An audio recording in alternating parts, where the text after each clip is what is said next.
It's horrific. Like, that's an image I'll never get out of my head. There's been a lot of really bad moments, but that one for me tops the chart. Just to see him in that panic mode and just be so terrified and scared. And not know at that point, too, how much his life was about to change. I was in the car driving with my best friend in my passenger seat. We were going too fast and couldn't negotiate a turn, got in an accident, and he lost his life.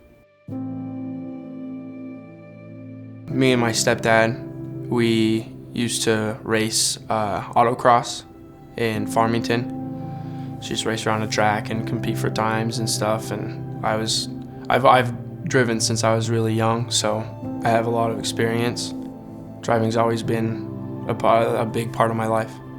With the autocross experience, I didn't worry if Parker was about navigating a vehicle. You know, I guess I didn't think about the speeding aspect of it. I was 1,000% confident in Parker. I could fall asleep while he was driving and I would not be worried about what was happening. We stressed to him that there are so many unpredictable things when you're out on the road, right? Like having a certain skill level only helps you go so far. But we had spent so much time and we had driven with him for so long that we felt like he could pretty much handle any scenario. But the speeding was an issue, and we knew that. When we got to the crash, I could have never imagined the outcome or the situation that had just taken place, but it was far more aggressive and far more serious than I think we could have ever envisioned. It's a big left or right-hand corner, and it's very darkly lit. There was a car coming the other direction. He grazed the side of that car, and it put him into a spin. He hit a building, the very corner of a brick building. The turn itself was posted at 35 miles an hour just because it's a very abrupt turn.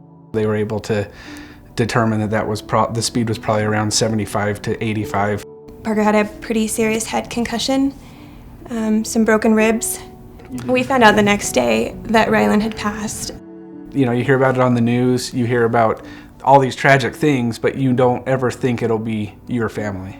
We wish so badly, more than anything, that we would have done anything different, right, to influence his choice to speed.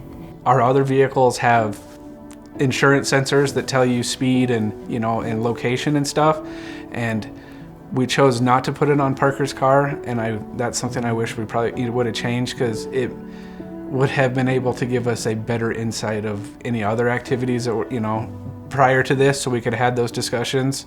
So we got kind of lax, right? Like we stopped asking those questions, we stopped following up, and I wish so much now that we would have stayed on top of that. You know, the culture is to go street race on the boulevard and go fast, and it's fun, but it's not worth it. And the consequences from that they're impossible to understand. It's all of the time after that really gets to you and never lets you really get away from it, because there's always something that's going to remind you of it every day. You know, I lost my best friend because I chose to speed, and I have to live with that every day. Speeding's just not worth it.